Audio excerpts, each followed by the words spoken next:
Please stand by. We're about to begin. Good day and welcome to the NSP Davis-Bacon conference call. Today's conference is being recorded. At this time, I would like to turn the conference over to Mr. Kevin Roddy. Please go ahead, sir. Yes, and good afternoon, everyone, and welcome to another webinar in an ongoing series to assist with the Neighborhood Stabilization Program. Today's webinar specifically will be talking about Davis-Bacon and other related acts, and the objective or goal of today's session is to work with those units of local government, states, developers, as well as nonprofit development partners to better understand and implement the federal labor regulations. We are joined today, and the presenter who will be providing an overview initially of the presentation is Njeri Santana from the U.S. Department of Housing and Urban Development. I'm joined here with my assistant, Vincent Grady, who will be working to make sure that those both calling in as well as sending in questions online will be able to view those and make those available to all participants. And we're also fortunately joined by a number of senior HUD staff today, and I'd just like to take a moment and have them go around and introduce themselves. Hi, everyone. This is David Noguera, co-NSP team leader. This is Hunter Kurtz. We also have Jade Banks online. Yes, hi, Jade Banks. I am the Senior Policy Advisor for the Office of Labor Relations at HUD. Okay, great. So we have a number of both senior HUD staff as well as individuals that are experienced with both the Neighborhood Stabilization Program as well as the Davis-Bacon and related act requirements. Just by way of background, in order for you to ask questions, we're going to want you, if you want to call in, to press *1 on your phone, and you'll be able to ask the question through the Premier Conference. You would be, it's helpful if you can provide your name and your organization. If the question has already been answered, you can simply press *2 to remove from the queue, okay? And you will see a status change after the question, in fact, has been answered, okay? What we want to do now is we want to go to our next slide, and I'm going to go ahead and turn this over to Njeri. Thank you, Kevin, and thank you, everybody on the line. In our first slide, we talk about what fair labor standards are.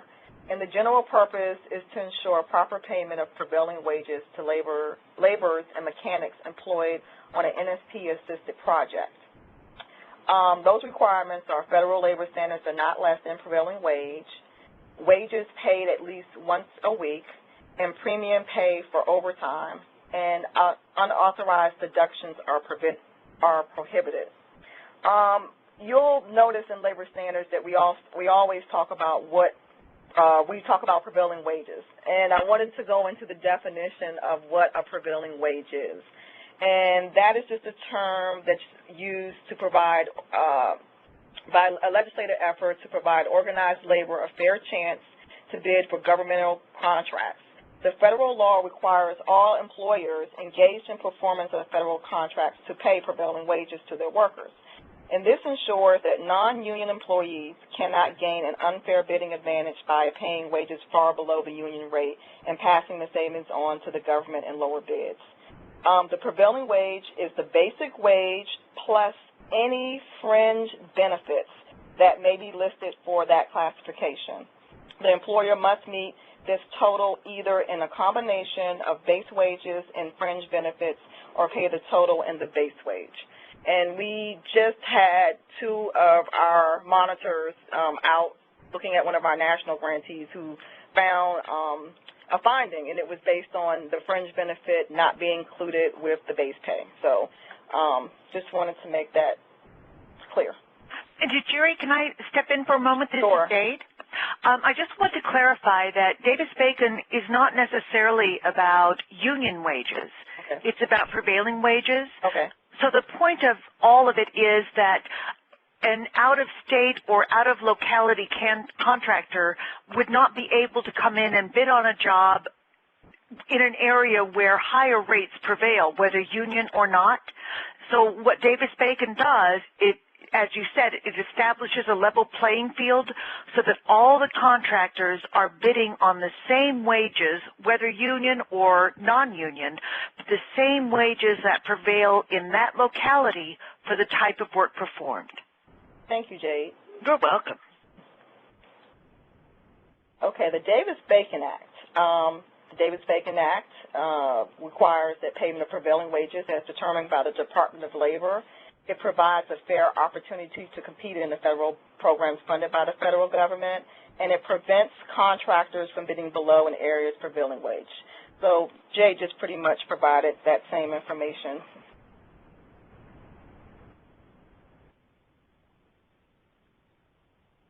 Okay. Davis-Bacon generally applies to federally funded assisted construction projects valued at more than $2,000. Contracts for the following types of work on public buildings or public works. So we're talking about construction, alteration, repair, painting, and decorating.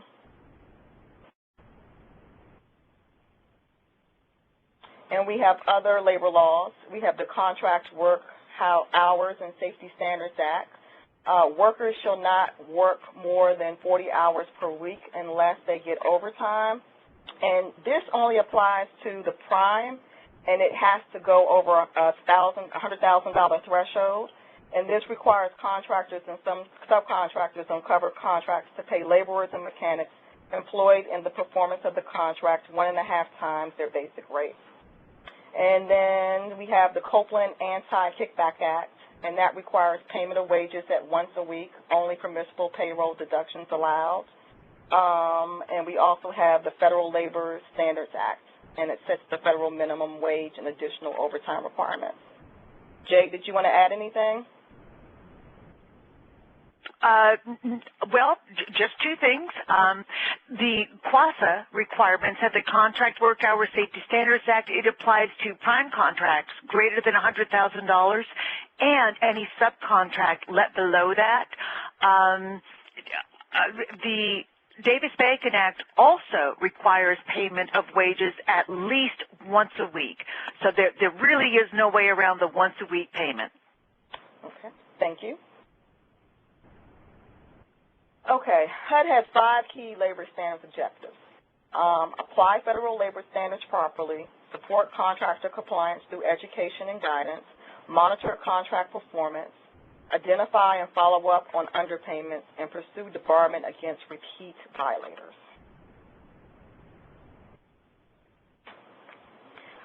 So we have a couple of NSP Davis-Bacon thresholds. Davis-Bacon related acts apply when federal funds pay in whole or in part for any direct cost of construction and meet one of the following thresholds. For residential, the property has to be 8 or more units. For non-residential, any construction work valued at more than $2,000. So we have an example here, and this is a multifamily building. In this building, Davis-Bacon would be triggered because it's 8 or more units.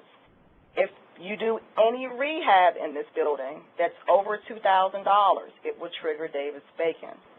In the same building, if the windows were being installed in only 3 units for a total cost of $2,000 or less, Davis-Bacon would be triggered. If the cost were to exceed $2,000, again, Davis-Bacon would be triggered. So here's just an example of that. Davis-Bacon is not limited to specific buildings. A property is defined as one or more buildings on an undivided lot or a contiguous lots of parcels that are commonly owned and operated as one rental, cooperative or condominium project. And I think a lot of the questions that I've seen on Davis-Bacon, this is where people start to get a little fuzzy. So we provided another example for you. And here, Davis-Bacon would apply if these 8 homes highlighted in red were owned and operated by the same person or entity, were operated as a single project. Even though they are separate rental structures, if they are commonly owned and operated as a single project, Davis-Bacon would apply because this represents one property with 8 units. Now, Jerry, I'd like to jump in again if I can. Sure, go ahead. Just for something new, again, this is Jade Banks and Labor Relations. We've had questions come up recently concerning contiguous lots or parcels, but more importantly focused on owned and operated as a single project. So when we're looking at this standard, we really are looking at the more traditional notion of an apartment complex. You may remember big ones where they have 5 or 6 buildings. All of the buildings are on the same property, and they're all called colonial acres, for example. So that's the sort of operated as a single project standard that HUD is looking at. And I know we have many new configurations of rental properties out there, but that's the sort of standard that HUD envisioned when it was talking about a property that was operated as a single project. So it's something that's come up recently for us, and if you have any questions, I encourage you to consult with the HUD Labor Relations Specialist for your area. I'm glad we got to address that one, and Jerry, I think it's something that's come up for us, and it needs to be out there. I agree. It's come up quite a few times. Okay, so of course there are a couple of exceptions to Davis-Bacon.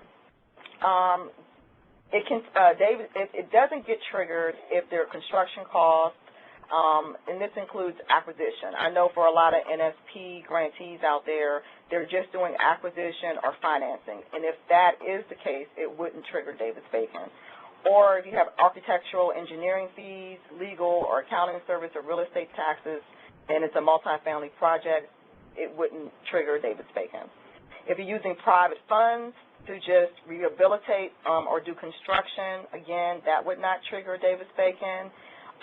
If you're doing land banking and you're just holding or maintaining the property, it wouldn't trigger Davis-Bacon. And then we have demolition under eligible use D. But here is the tricky part when you're dealing with eligible use D and demolition.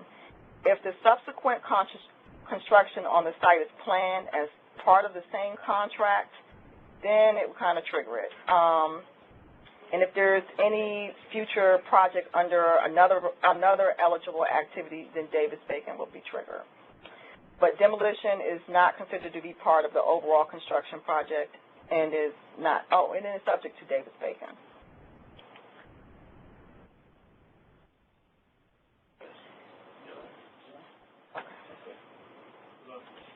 Talk about demolition in terms of when it's part of rehab and when it's not part of rehab.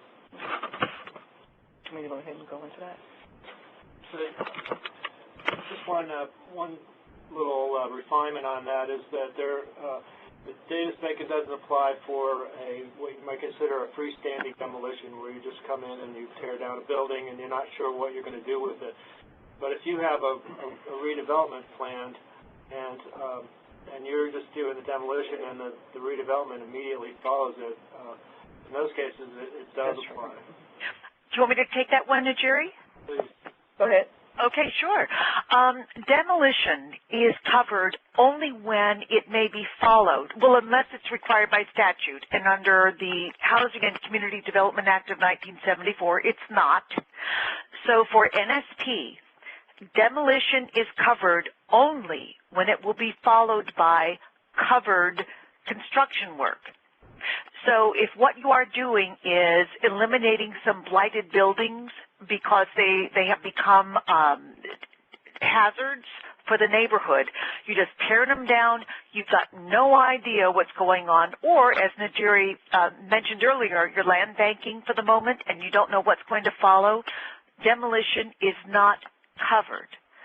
If what you are doing is taking down buildings and your intent is to construct afterward buildings that will be covered by Davis-Bacon, then the demolition work is covered. Does that answer your question? Yep. Very good. Thank you, Jade. Of course. And the last couple of exceptions is if there's volunteer labor or if employees of a local government, which is also known as force accounting, are working on a project, then Davis-Bacon would not be triggered. So again, we have some exception examples. Here you have one single-family home, and Davis-Bacon would not be triggered, and that's because it is one property containing one unit. An example next to that, you have a multifamily unit, but it's just a 4-unit apartment. So because it's under that 8-unit threshold, Davis-Bacon would not be triggered. Other federal programs, we have Davis-Bacon and related acts applied to other federal programs, including home. When you have other federal programs, you go by the lowest threshold.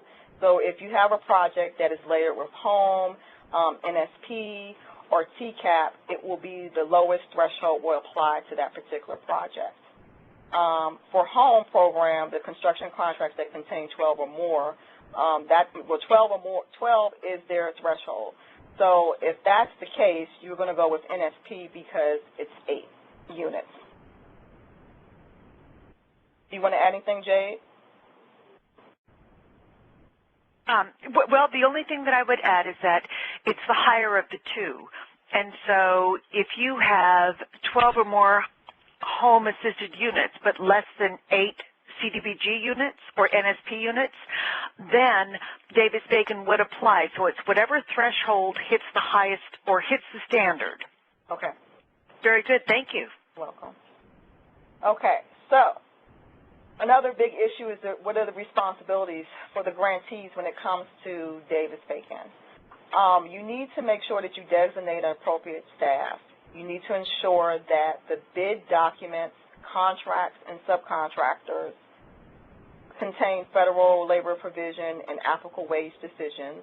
You need to review the certified payroll reports and confirm discrepancies through interviews, submit enforcement reports, and maintain documentation.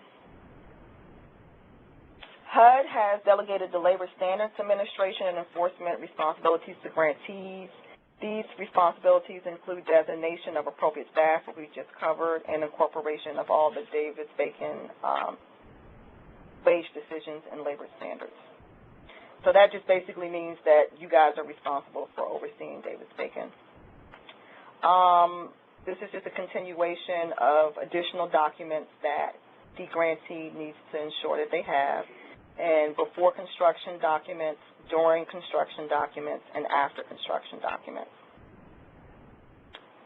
Jay, did you want to add anything? No, I think we're good so far. Okay. So when you're creating a project file, and these are some of the things that you need to make sure are within those project files.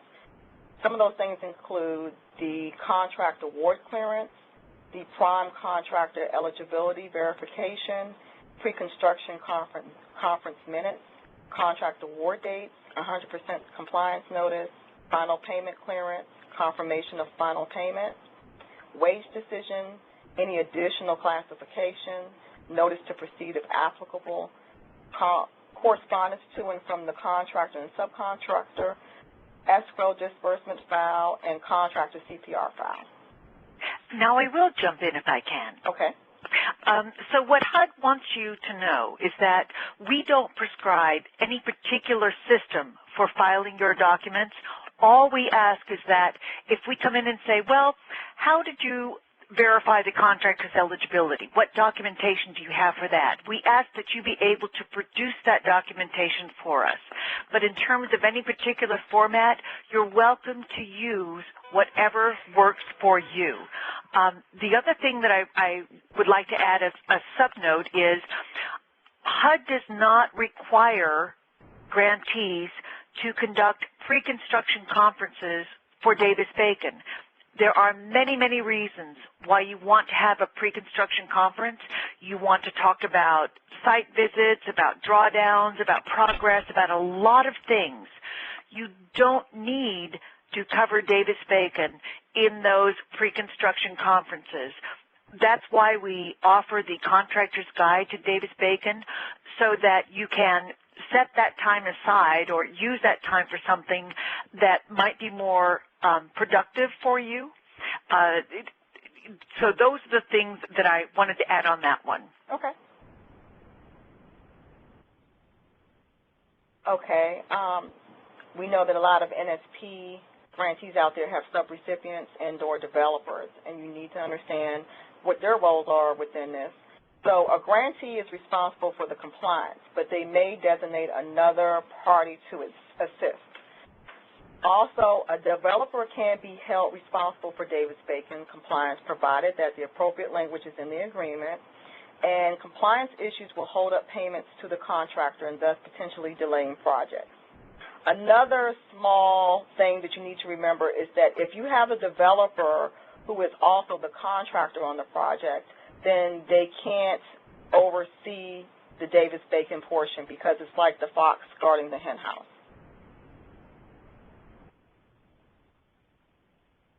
Okay.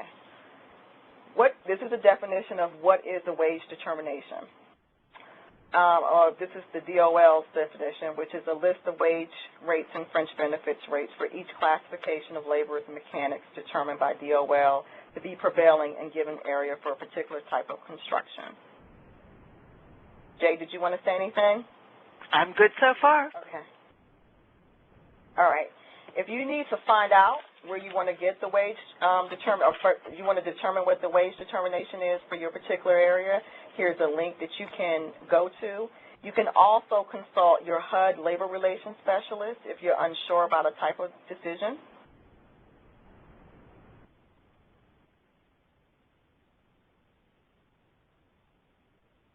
In this slide, we pretty much talk about the types of wage determination.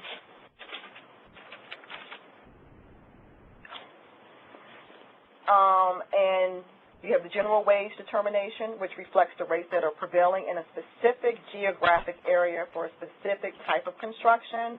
And then we have project wage determination, and that is issued at the specific request of a local grantee that these rates are applicable to at a specific project. But okay. All right, there are generally 4 types of construction categories, but these are the 2 that are most applicable to NSP. And we have residential, which is single-family homes and apartment buildings not greater than 4 stories, and includes all incidental items. And then we have buildings, apartment buildings 5 or more. When you choose the right wage determination, you need to look at the location and the character of work, again, whether it's residential, as well as a specific location. Lastly, we have some reference materials here where you can find more information. The link here will take you to the HUD Local Labor Relations website, where you can find information on headquarters staff, any other information that you need to find out about definitions. If you have any questions, you can go to this website. And here are some links.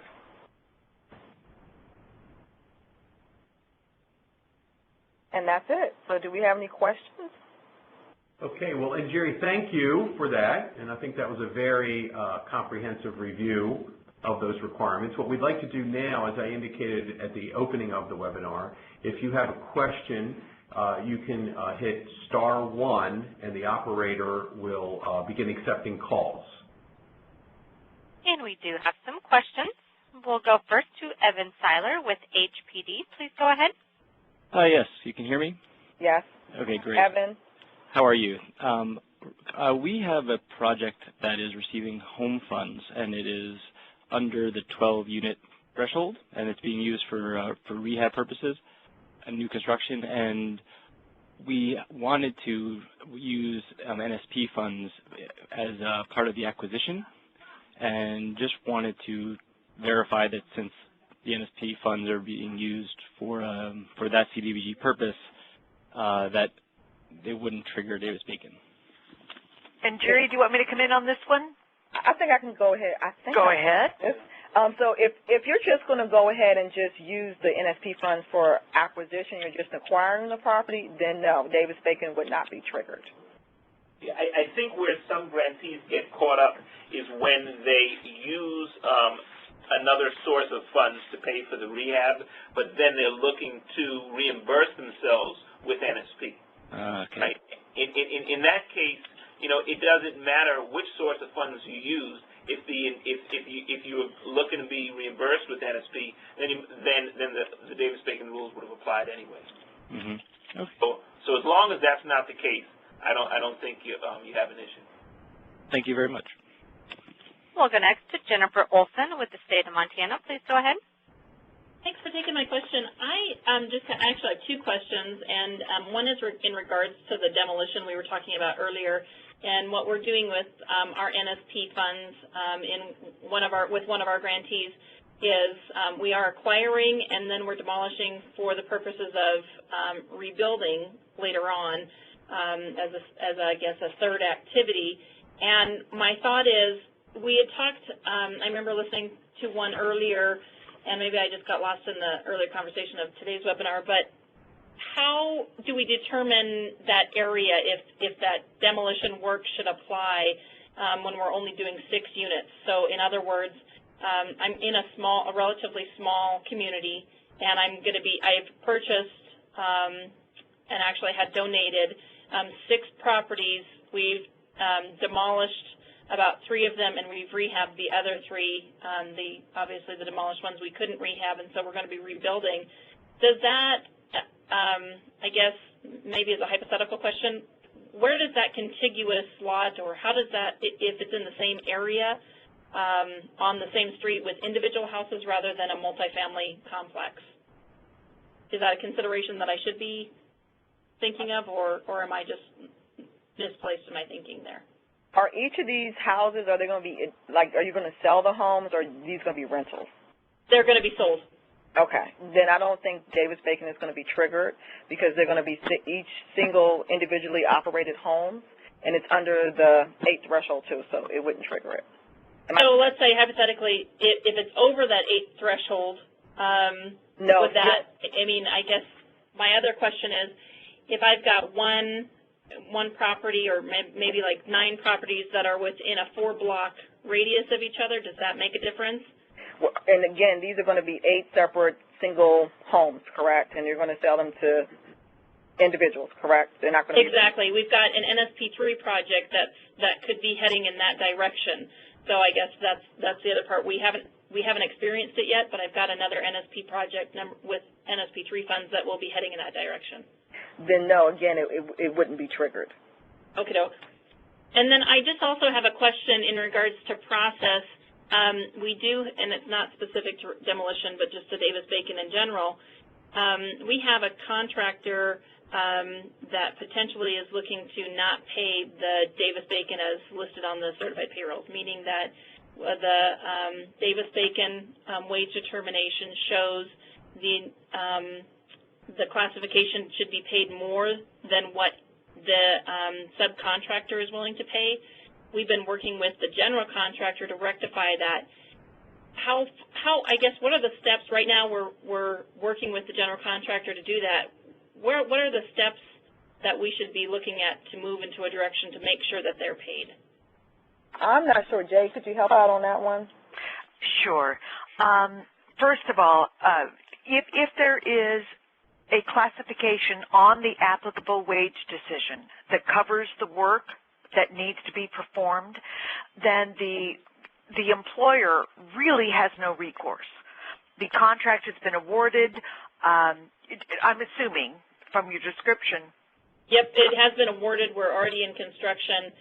We found that through our grantee that the certified payrolls that he's submitting are in error. They're basically not being paid enough. Then they must be paid back wages.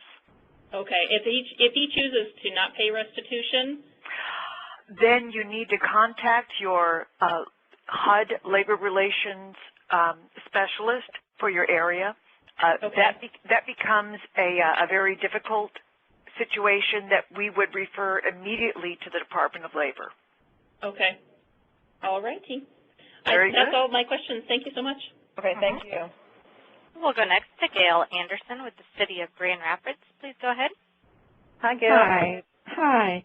I have a question when you said that a developer contractor could not oversee Davis-Bacon, and I'm trying to understand what you mean by that. If they're the prime contractor, for example, my understanding is that they are responsible for collecting from all the payrolls from all the subcontractors, and what I have them to do is to submit that all subcontractors submit the payrolls to the prime contractor, and then that prime contractor submits them to me.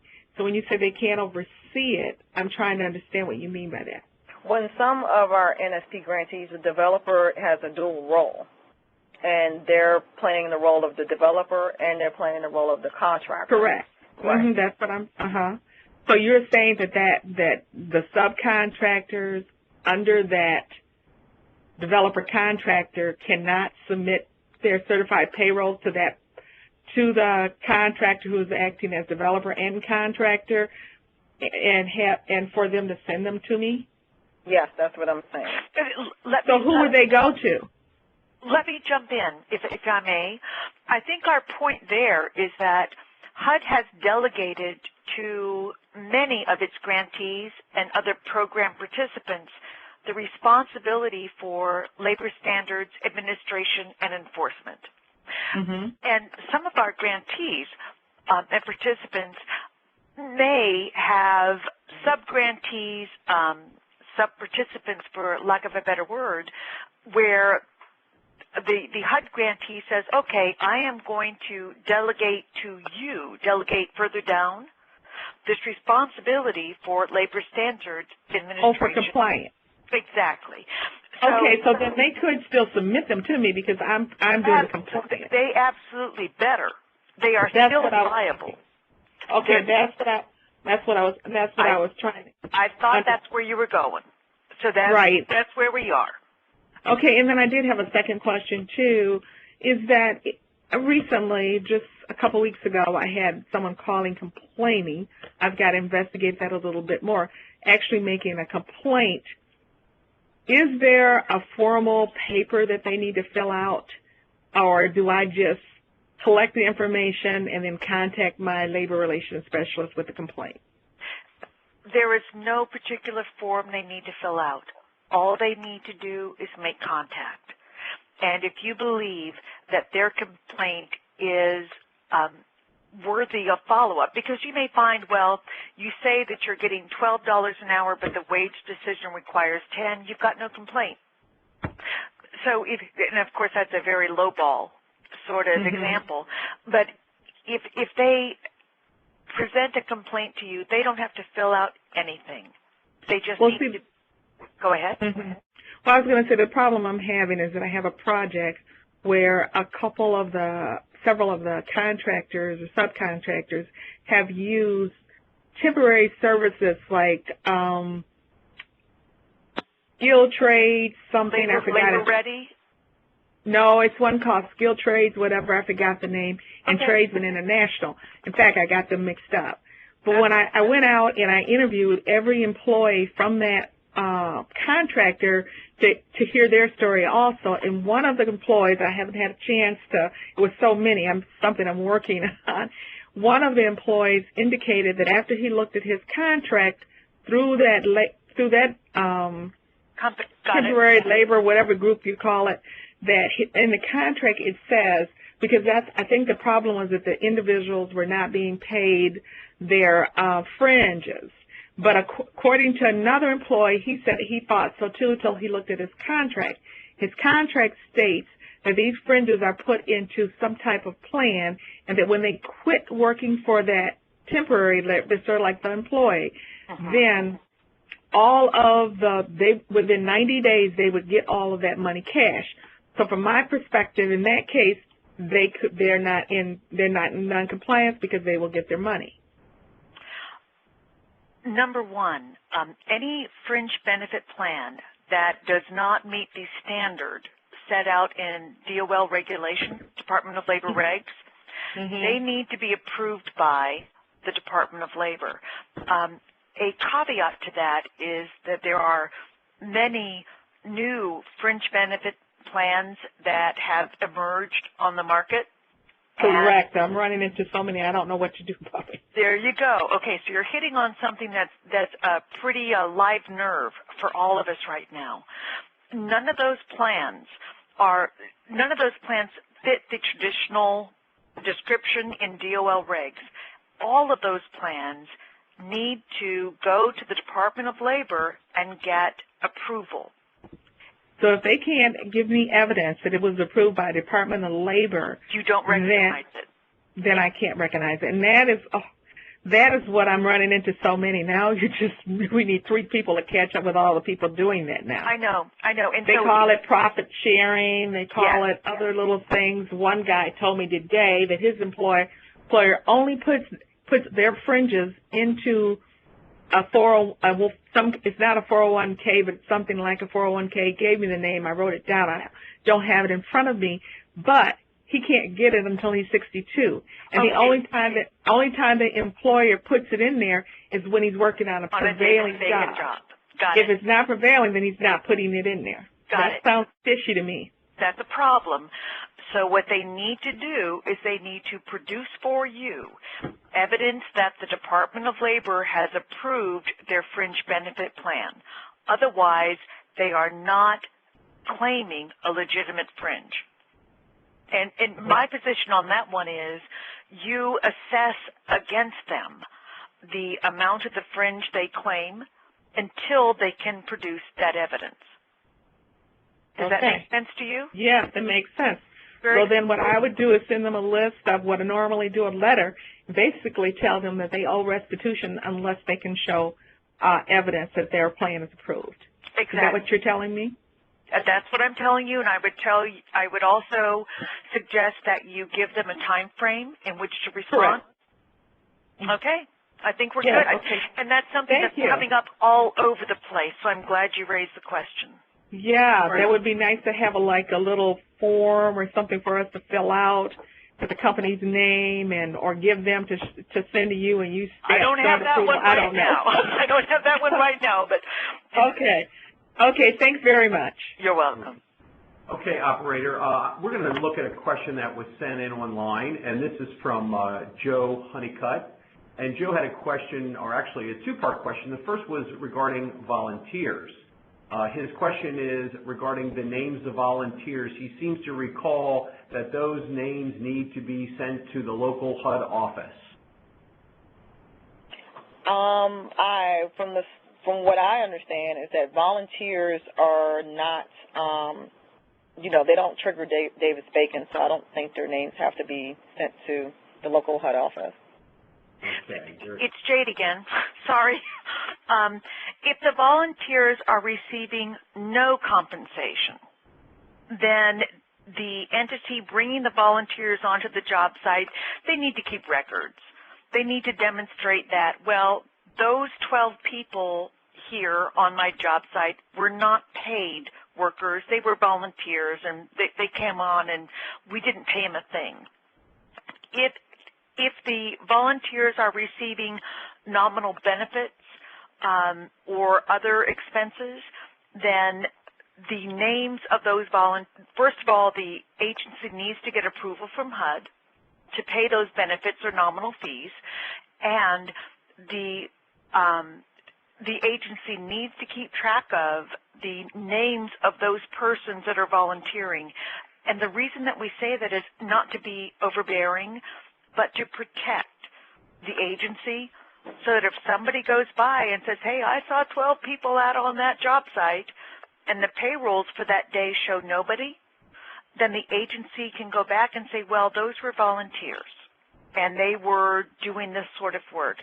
So there is an important reason for record keeping, and there are times when the agency needs to come into HUD, Labor Relations, and say, this is what I plan to do. Is that okay? And Joe also has a second part to his question that is somewhat different, and it relates to suppliers. Specifically, if a supplier is delivering material to the job site, does Davis-Bacon apply to the supplier's personnel or to the drivers of the delivery trucks? No. Yeah. Short answer, no. Okay. All right, operator, let's go ahead and take another call. All right, we'll go next to Brian Gillis with the City of Miami Beach. Please go ahead.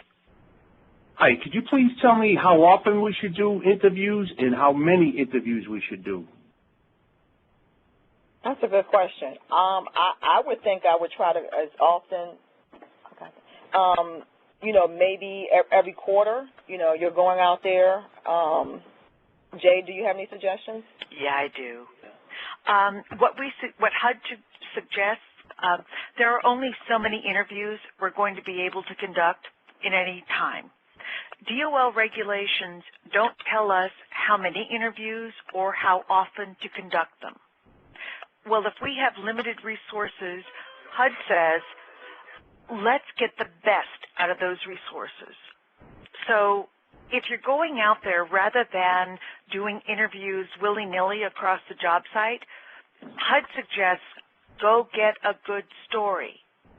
Because really, are you looking for compliance out there? No, that's not what we're looking for. Compliance is great, but what we're looking for are violations. So when you've got a project and you think we have an issue with perhaps the electricians, then go interview electricians and don't worry about anybody else. HUD really encourages our program participants to use interviews as a proactive enforcement tool rather than a general monitoring tool, because we're not monitoring for compliance. We're looking for violations. And these should be a part of what your policies and procedures, so whatever your local government or your nonprofit is saying, that you should base your visits on that. Yeah, I mean, that's something that's going to vary from one grantee to another, obviously based on the capacity, based on the size of your jurisdiction or your target area that you're working in. But, if you have something written up sort of as a protocol, that'll sort of set the standard for the frequency and the level at which you do your review. Okay, I think we're ready for the next question. All right, we'll go next to Mary Glick with the City of Phoenix. Please go ahead. Yes, this is actually David Allen from the City of Phoenix. Hi, David. My question, I have a couple questions here. One is, can a grantee contract out his responsibilities to a consultant? Yes, that's permissible. That is permissible? Yes.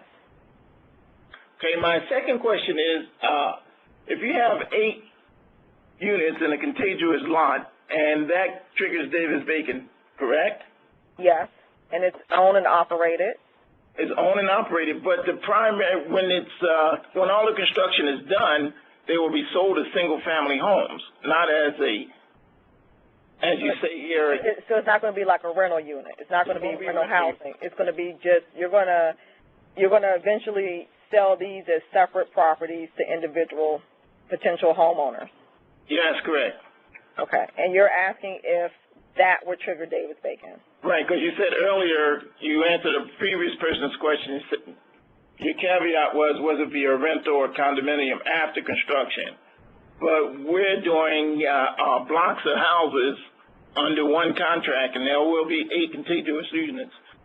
But afterwards, after construction is completed, we will start selling them as single-family homes. Okay.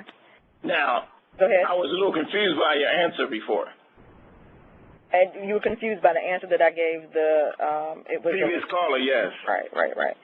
I think the answer still remains the same, for you, because you're going to be selling these individual homes. You're going to be selling each property individually to a homeowner. I think the trigger is if after construction these particular these particular homes are going to be operated as one and as a rental unit. Not every single-family homes. Exactly. So if they're going to be single-family homes, it's not going to trigger it. Wow. Oh, okay. All right, thank you. We'll go next to Lenny Vargas with the North Carolina Department of Commerce. Please go ahead. How you doing? I'm fine. How are you? Good, thank you. Well, my question was related to, you mentioned about the lowest thresholds when you're having funds from different programs like NSP and CDBG. Can you explain that a little bit more, which one should I use? Or because I got confused with what it was mentioned also, the highest threshold. I was kind of confused with that part. Okay. Jay, do you mind jumping in on that one? Because you came in and you said that. I don't mind at all. Okay, so here we go. One of the biggest hurdles for all of us is understanding how CDBG, NSP, and both CDBG and NSP operate under the same rules. So it doesn't matter, you can call it whatever you want. For Davis-Bacon, it's the same. Home is very different. And many times we have some of our program participants that are operating both under CDBG, NSP, and home. And because CDBG is older, a lot of us put on our CDBG hats, and we think we're approaching the project correctly, and we're not. Sometimes we may be correct, but we may not be correct for the right reason. So my emphasis is there's a big difference between CDBG, NSP, and home. I don't want to beat a dead horse, but under CDBG, NSP, Davis-Bacon applies to residential property when CDBG, NSP funds are used to fund construction work. I think the statute says construction work funded in whole or in part. Then when you are funding construction work, it's very precise in that you can do other things. As Najeri indicated earlier, you can fund things besides construction work with CDBG, NSP money, and Davis-Bacon isn't triggered. The threshold for CDBG, NSP is 8 units. So if you're funding construction work, including rehab, on a property that includes 8 or more units, then Davis-Bacon will apply. That's kind of the generality for CDBG, NSP. Okay. Home is very different. Home does not follow what you finance, doesn't care what you use the money for. Home only cares about how many units are in a contract for construction. So if you use home money for acquisition, architectural fees, homeowner down payment, you can put it anywhere you want. If you've got 12 or more units in a contract for construction, Davis-Bacon will apply. And I think that's where a lot of people become confused. So in looking at a mixed HUD-assisted finance or assistance project, you've got to look at where is the lowest place that Davis-Bacon will apply. Does that make sense for you? Yes, it does. Actually, yeah. Now I get the point. Okay, good. Thanks so much. Very good then. Okay, we're going to look at a question that was sent in, and the question is a very simple one. It's from Delora Bonner, and her question is, are there different wages for state versus federal? I'm sorry, can you repeat that one more time? The question is are there different wages for state, I presume state-funded projects versus federal-funded projects? Well, with Davis-Bacon, I believe that you're going to have to go at whatever your state, the prevailing wage for your local geographic area is. So that's what you're going to use. I'll jump in on this one. Sometimes there are different wages, and Najeri is right. If Davis-Bacon applies, then the practical answer is the employer must pay the higher of the two. Sometimes there are no differences. Sometimes the state or the locality will say, well, if Davis-Bacon applies, we're going to back out of this one. so the state or locality will defer to Davis-Bacon wage rates. There can be differences. Sometimes there are, sometimes there aren't. For HUD's purposes, all we do is enforce Davis-Bacon. If the state has something higher, then the state will enforce that. If the state has something lower, we're enforcing Davis-Bacon. Okay, because we have a corresponding or a similar question from Colleen Volman, and specifically her question reads that they are a city, which is a unit of local government, and on all public projects they are required to pay a prevailing wage. In Illinois, the prevailing wage is higher than the Davis-Bacon prevailing wage. In her case, the city has decided that as long as this is a federally funded project, that they will pay the Davis-Bacon prevailing wage. And her question is this acceptable? If this is Jade again, I'm sorry. In terms of HUD's perspective, yeah, that's fine. But in terms of the state, it may not be. And so it's not really a question for HUD, it's a question for the state. If the state is imposing a higher wage scale than what is required for Davis-Bacon, and the state asserts applicability of its rates, then the issue needs to go to the state. So as far as HUD's concerned, you'd be fine. The state may not agree. Okay. All right, thank you, Jade. Operator, why don't we go ahead and take another call? All right, we'll go next to Vicki White with the City of San Diego. Please go ahead. Hello. My question is whether sole proprietor subcontractors are subject to Davis-Bacon prevailing wages. I've seen some guidance on the HUD website that seems to imply that Davis-Bacon subcontractors must be paid Davis-Bacon wages, but I've also heard information from colleagues that says that sole proprietors can be exempted from Davis-Bacon if they are the only worker, kind of that belongs to that company. I would go with that. They have to be paid the prevailing wage, especially if the project meets the Davis-Bacon requirements. That's what I've seen. Okay, thank you. We'll go next to Angela Kirkpatrick with Catawba Regional. Please go ahead. Operator, thank you. Sure. Jade, can we go back a second? Sure.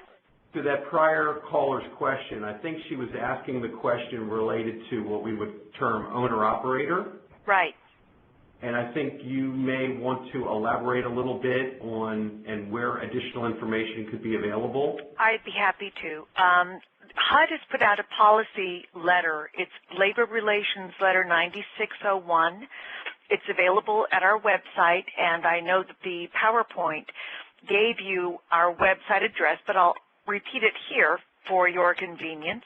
It's www.hud.gov/offices/OLR.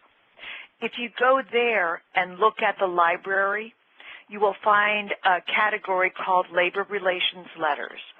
And in that category, you can look for Labor Relations Letter 9601, where we deal with Davis-Bacon applicability to self-employed owner-operator types.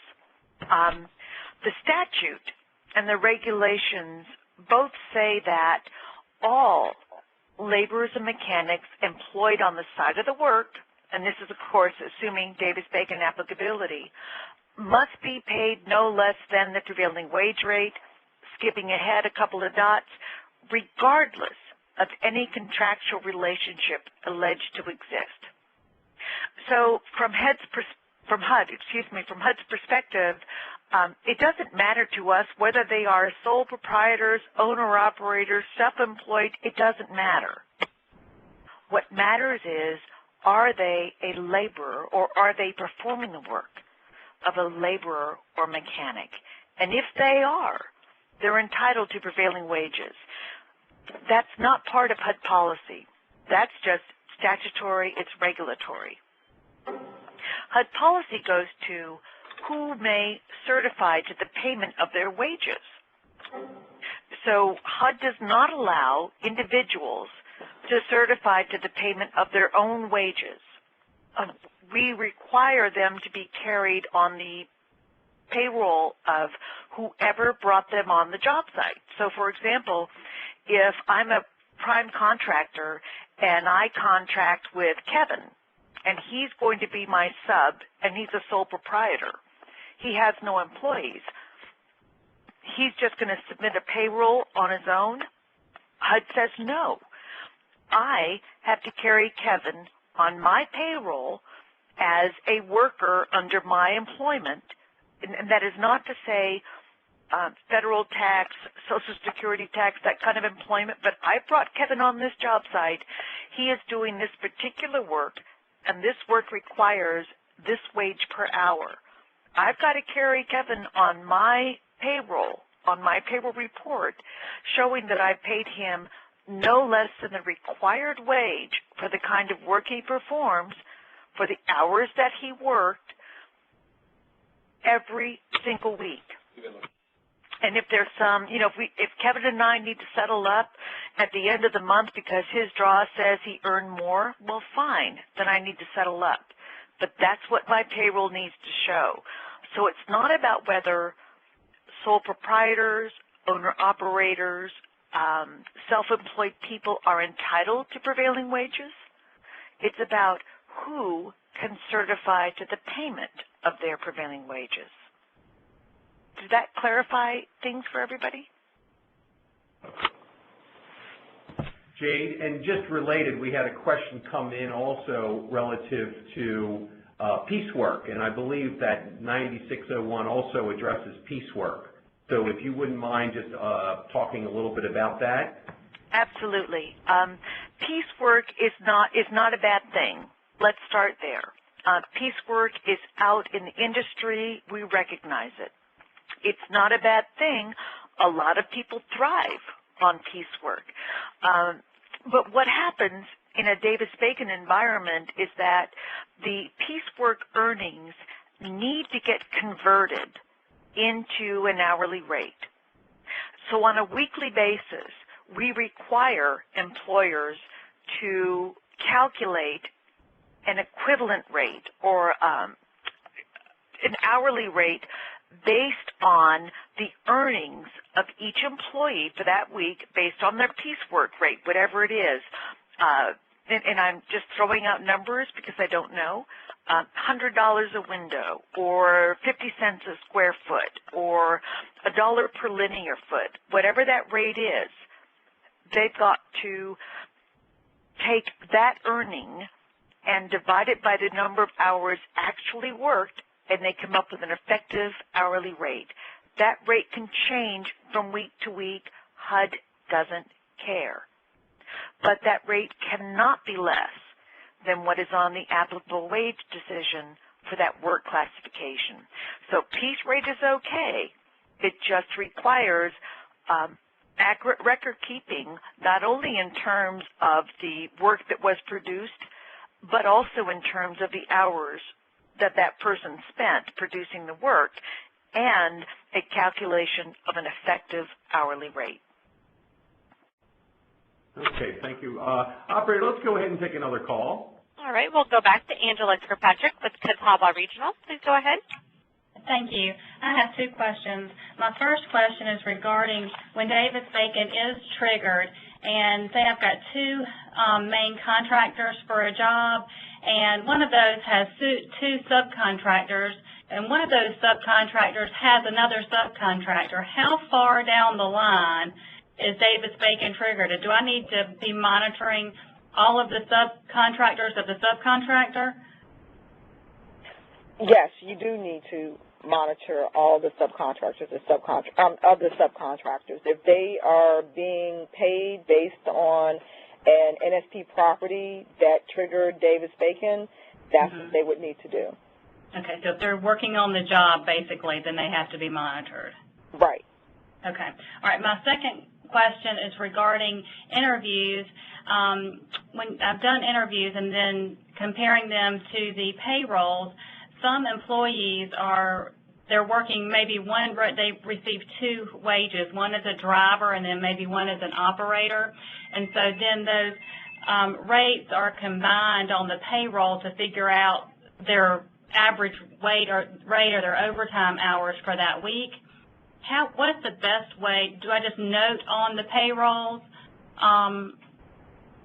Because they may tell me that they're making $10 an hour, and that's what they're making as a operator, but then as a driver, they're only making $8 an hour. And so on the documentation, is it combined or is it broken out? It's broken out. Mm. Then what's the prevailing wage for each position?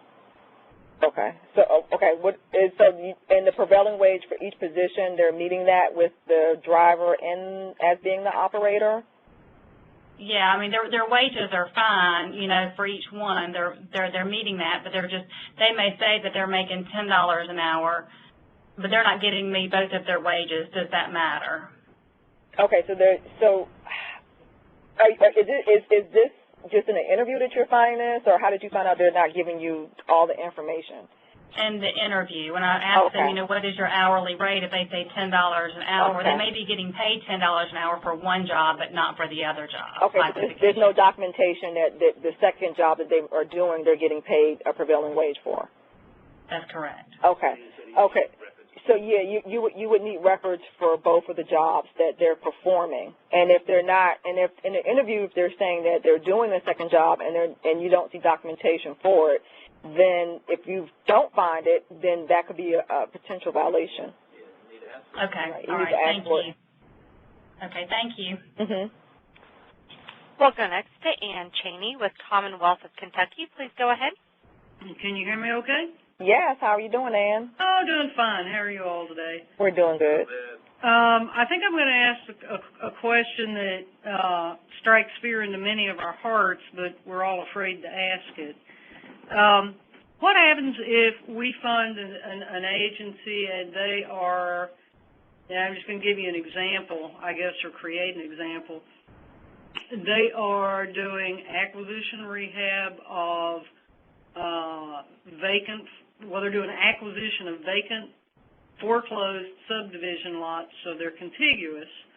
They've done single-family construction with every intent to sell the homes to individual families, no expectation that wage rates would be triggered, but they've got a 4-year time frame, and about a year from now, they realize they need to convert some of those to rental.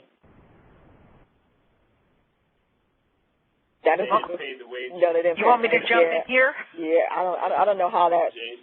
No, okay, and here's the thing. Everybody knows that there are circumstances where you start a project out and you don't anticipate Davis-Bacon is going to apply, but sometimes it will, and it happens in all sorts of circumstances. DOL regulations at 29 CFR 1.6G. Wait, say that again because I'm writing it down. That's all right.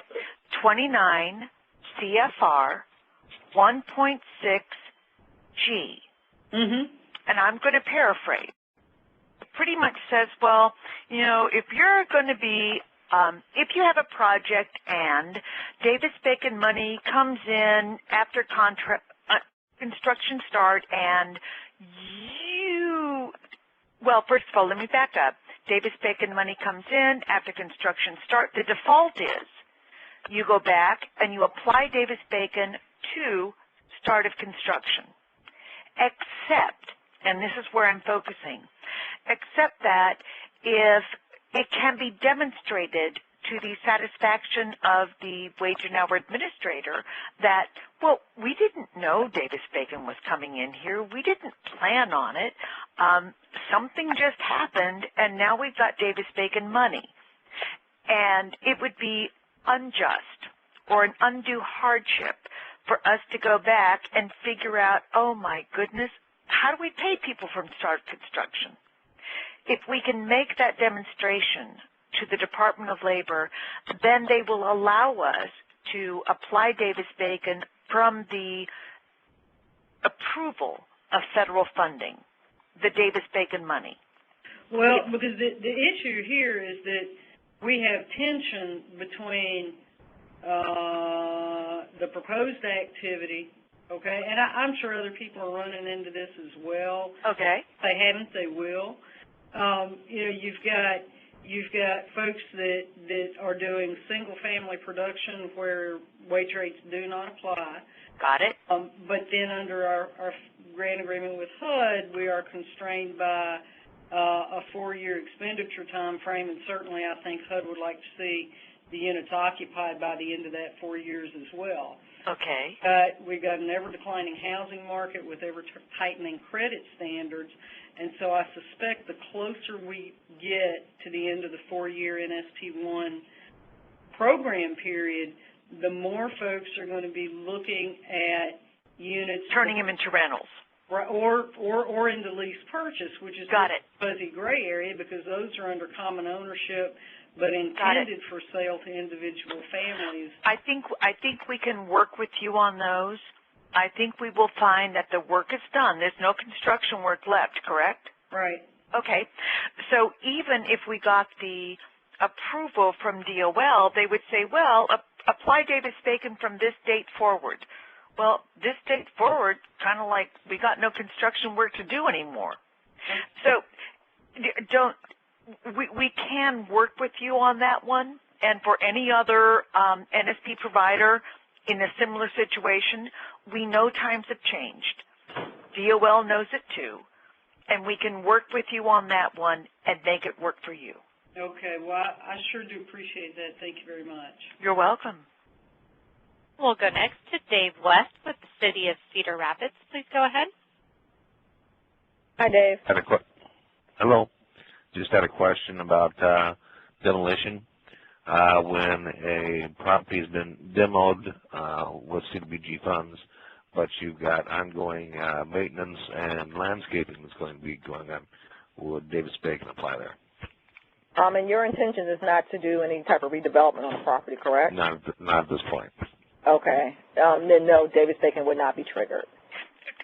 May I step in? Sure. I'm sorry. I keep injecting. That's why we have you on here. I told you. Well, that's all right. What kind of property are we talking about?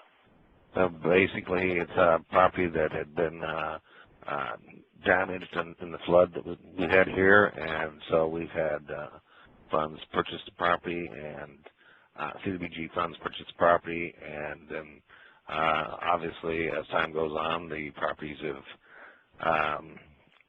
become overgrown, and they're time to all right. So what you're doing is you're kind of like keeping the grass mowed, keeping the garbage away. Okay, good. All right, sorry, I just wanted to be clear on what kind of property you were working on. That's it. Okay, thank you. Thank you. And we have no more questions in the queue. Okay, Jade and Jira, I'd like to go back. We've had a couple of questions come in from some of the folks on the call about the trigger, specifically the trigger as it relates to the $2,000 for construction in a project, such as a public facility, as opposed to the trigger under CDBG or NSP for 8 residential units in the property. And so what I'd like to maybe do is perhaps for you to go back over that item again and talk specifically about that trigger, because there appears to be some confusion as it relates to the disposition or end use of the property as it relates to either rental versus home ownership development units on from a number of our participants today. So they're confused as to whether, are we talking about public facilities? Are we talking about multifamily properties, single homes? I think it's distinguishing the different triggers between residential and non-residential projects. Okay. If it's a residential project, and it is a project that is, again, over the 8 units, and then Davis-Bacon will be triggered. For non-residential projects, I guess do we have people doing non-commercial properties? No. In NSP-1. Okay, public facility properties. If there is any type of NSP funding put into that project and it's over $2,000, then it would trigger Davis-Bacon. If I may, Mm-hmm. A little bit of background. Let's back up. Mm-hmm. The Davis-Bacon Act, it applies only when the federal government or the District of Columbia contracts for construction work and the value of that work exceeds $2,000. So let's dispense with the idea that Davis-Bacon applies to NSP. It does not. The reason that Davis-Bacon requirements apply to NSP is because at Section 110 of the Housing and Community Development Act of 1974 as amended says that all construction work funded in whole or in part with Title I funds, that CDBG and NSP, must comply with the requirements of the Davis-Bacon Act. I'm paraphrasing, except that residential property containing 7 or less units shall not be covered. And it actually says rehabilitation. But HUD has since interpreted that to new construction was not eligible at that point when the law was written in 1974. Now it is under certain circumstances, so new construction as well. So that's why Davis-Bacon applies to NSP, because NSP is really just CDBG money. That's why we have applicability under CDBG. So it's not about public facilities or public buildings. It's about whether CDBG or NSP money is being used to finance construction, and if it is being used to finance construction on residential property, does that property contain 8 or more units? And that's pretty much how it goes, and that's why Davis-Bacon applicability in HUD programs can be a little bit more complicated, because it doesn't deal with the Davis-Bacon Act itself. It deals with the related acts that apply Davis-Bacon where the federal government is not a party to the contract. Did I thoroughly confuse everyone with that one? No, I think you've perhaps laid out a better opportunity for persons to sort of understand the distinction between residential and non-residential, as well as why when we use NSP and or CDBG funds, it's different and distinct for when it is triggered under the home program. Okay. Well, home is different, NSP is different, but you're correct in that the exception for CDBG, NSP, is only for residential property. Anything else that is not residential, anything else is covered if CDBG NSP money is used to finance construction and the value of that construction is more than $2,000. So here's a good sort of follow-up question that just came in online, and I think it can build on this this point. The question is from Tina Huckwender, and she asks, what if a property has 30 units, but only 5 of the units will be designated as NSP assisted? Does Davis-Bacon apply? Good question, and the answer is yes, it does. Yeah, in that scenario, it doesn't make a difference how many NSP properties are going to be assisted. The key to this whole thing is how many units are on that particular property. And if on that particular property there are 8 or more units, then you know that NSP is going to be triggered. Okay. I have another question that came in from Etta Henderson, which maybe shifts a little gears here, but I think it's also very relevant. The question is, when a person works on both non-prevailing and prevailing wage sites within the same week and overtime is worked, what hourly wage do we use to calculate the overtime? Jade, I definitely need your help. I'll take this one. That's okay. That's okay. That gets pretty technical. Okay. So overtime rules for NSP are under the Contract Work Hours and Safety Standards Act, and we call that QASA for our acronym. The only hours subject to QASA overtime requirements are hours worked on that job site. So if an employee works more than 40 hours in a week, but those 40 hours plus are not on the QASA job, they're working another job too, then QASA does not apply. FLSA, Fair Labor Standards Act overtime, may apply, but QASA overtime will not. So where you have a mix, it will always defer to FLSA overtime. And Jane, that QASA, that's an acronym? That's an acronym for Contract Work Hours and Safety Standards Act. That applies to NSP, and it requires that all hours worked after 40 in a work week must be paid at no less than 1.5 times the base plus fringe, if any. Okay. All right, operator, do we have any other calls on the line? We have a couple more questions. We'll go to Tamara Torres with the City of Victorville. Please go ahead.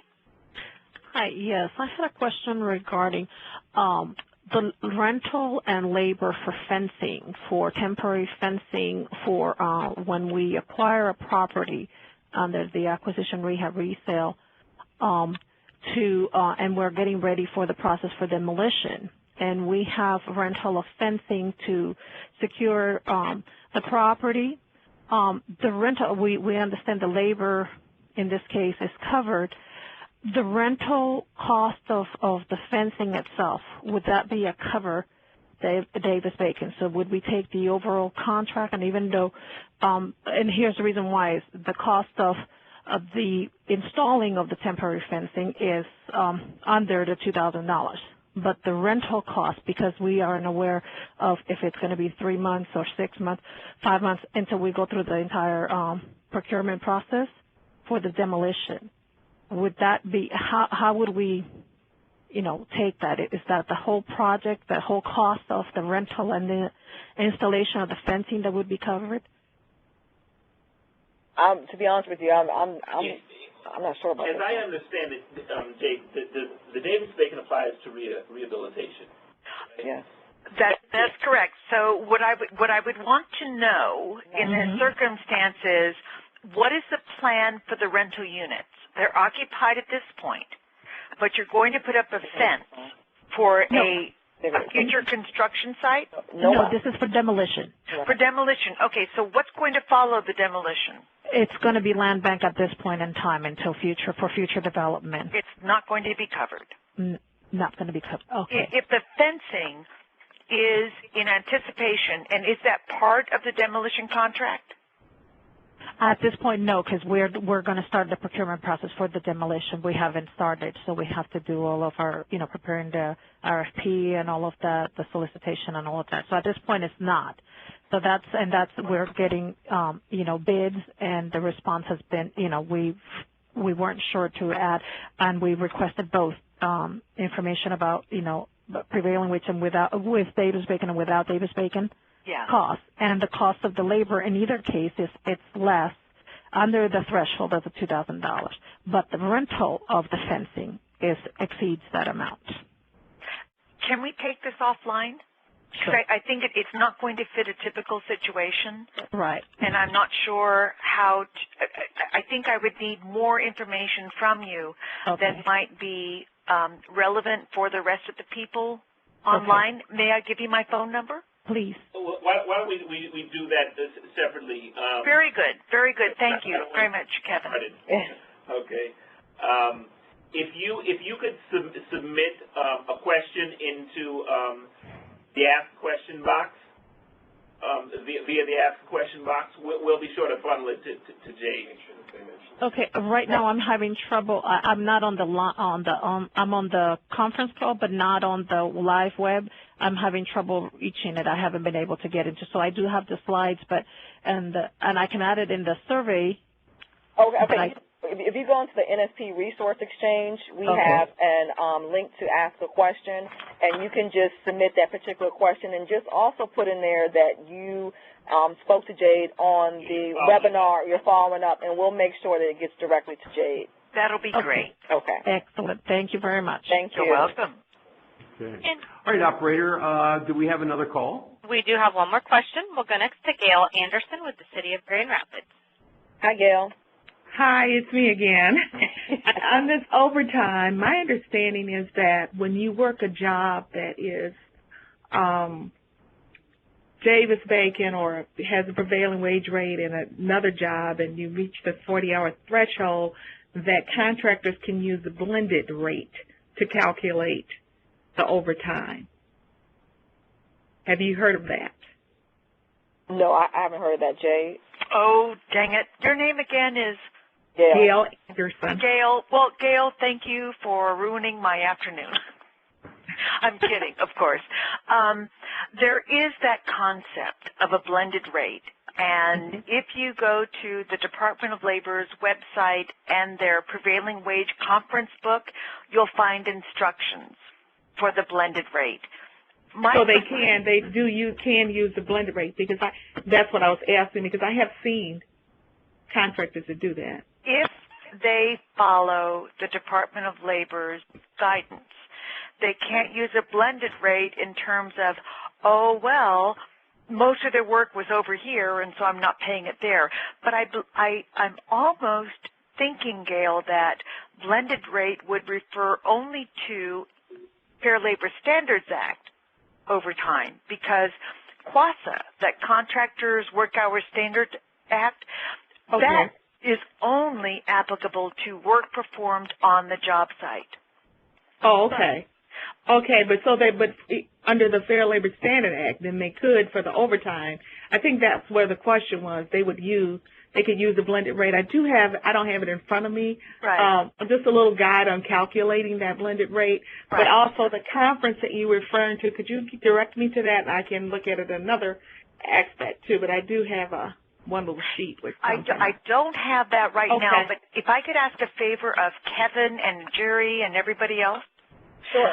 There will be a webcast on October 4th, I believe it is, 4th or 5th, and it will be for contracting agencies and deal with all of these issues.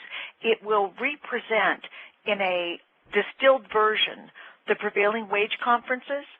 I expect to be working with DOL very closely and presenting part of that material. So if you can get back in touch with me, I can give you the information. In fact, it was just published today. Well, Jade, if you could go ahead and just forward the information to us, and we can make sure that we can send I will do that. this out on the site. And that will be, Gail, that will be a great question for DOL. And, yes. And I know that DOL plans on putting forth the best they've got on their bench, including me. Okay, well, yeah, you're good. I'm listening. I'm enjoying this, but I just wanted to be sure with me accepting that blended rate that I was doing the right thing. I didn't hear it mentioned when you were explaining the overtime. At this point, what I would suggest to you is looking for exact time. If you worked overtime on this job, tell me what hours those were, and I'll deal with them. But in terms of QASA, it can only be overtime worked on the same job site. Okay. So then that would be the Fair Labor Standards Act where you would use the blended. That's where that would kick in for the... Right, and that's not us. Yeah. You got it. You're on it, Gail. Okay, great. Thanks, Jade. You're welcome. Okay, thank you. Just by way of announcement to all our participants, the transcript of this webinar as well as the PowerPoint slides will be posted on the NSP Help website in a short period of time following this. So a number of you are writing in asking about copies of the PowerPoints. They will be made available shortly on the NSP website. Operator, can we go ahead and go with another call? Kevin, do we have Jade's information, her email address on the last slide? No? I believe we do not, but if you go into HUD's general website and look for the Office of Labor Relations, her contact information is on the HUD website. Kevin, can you add it to the last slide? Can you? Yes, we will absolutely be happy to add that as an additional contact information prior to posting on the NSP Help website today's webinar. And the link to the October 4th webcast? Once we get that. Yes. Yeah, I'll do that. Thanks. Sorry about that. Not a problem. Not a problem. All right. Operator, sorry. We do have a follow-up from Angela Kirkpatrick with Catawba Regional. Okay. Thank you. I just wanted to address what the last caller was asking about. It's actually called the weighted pay rate. There's a fact sheet on the Department of Labor website, fact sheet number 24, that covers that, and it's regarding health care, but it also applies to construction work. When you go to the back page of it, I think it's like on page 7 of that fact sheet, it tells you how to actually calculate all those overtime hours when you have a weighted average. Thank you so much, Angela. Thank you. Okay, we have a question that was submitted in writing by Dave West, and this might be one that Jay can give some background on. Mr. West's question is he has submitted several requests for additional classifications for trades that should have been normal for the usual construction project. It has taken over 3 months, and he still hasn't received a response. How long will it take to receive approval from the Department of Labor? It was Kevin, is that correct? Yes. Is the person inquiring? Okay. Kevin, you raise an issue that is common nationally. First of all, the reason that you don't see some classifications on the wage decision is because when DOL went out and surveyed contractors employing workers in those character of construction, they did not receive sufficient information so that they could publish a wage rate for certain classifications. And believe me, Kevin, those standards are not high.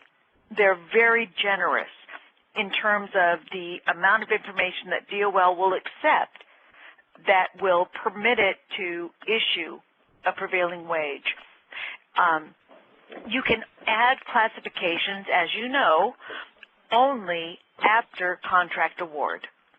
And there are particular standards that we all recognize in terms of what is approvable and what is not. And what's going on, for those that may not know, is that a wage decision is published, but, for example, it doesn't have a classification or rate for a roofer. Well, we all know that everything needs a roof. Most things need a roof. So you will need a roofer. And if the wage decision doesn't have a roofer classification and rate, then after award, the employer can propose a rate and a classification that can be approved by HUD and sent to DOL for final approval. That process is called additional classification or conformance. DOL is getting a whole lot of these conformance requests. Not necessarily because of HUD, but because of weatherization work going on with DOE. They've got a lot of new stuff coming in. Bottom line, the regulations say you should get an answer within 30 days, but many times you don't, and if you just pointed out you've got 90 days. If it turns out you're in a critical place and you need an answer, call the HUD Labor Relations Specialist for your area. We can call DOL and say, hey, you need to pull this one out and put it on the fast track. We need an answer now. If you want a sense of what can get approved and what can't be, labor relations staff can give you that guidance. So we're here to help you. we're also here to accommodate you when you've got an issue, you've not got an answer yet, and you need one now. So we can work through all of those things, but that's why you don't have every classification. Okay, very good. Thank you, Jade. Operator, can we go to another call? We have no further phone questions. Okay, and we also have extinguished or completed the call, the questions that had been submitted online. So I guess I would turn to David and to Njeri and indicate, do you think that we have we've concluded our discussion for this afternoon? I would. Go ahead. Yeah, I was going to say, I think as long as we've got all the questions, at least that are out there now, considering the level of participation that we've had today and the number of questions we've had, it's probably a topic that we'll want to revisit at some point in the future on our webinar schedule. But I think it was refreshing to see how many folks were interested in this, and I'm glad that Jade was able to assist us today. Just thank everyone for their participation and their questions, and then Jerry for your presentation. Thank you. All right. You know, if I may? Sure, go ahead, Jade. One thing that might be very helpful is if we have a follow-up, and if there are questions that occur to people after we all sign off, is there some place where they can send those questions so we can address them in a future webinar? Yes, they can go to, again, the NSP Resource Exchange, and we have Ask a Question, and they can submit those questions there, and we can work with you to answer any of those that are harder than what we usually get, which is the trigger. So that's where they can go.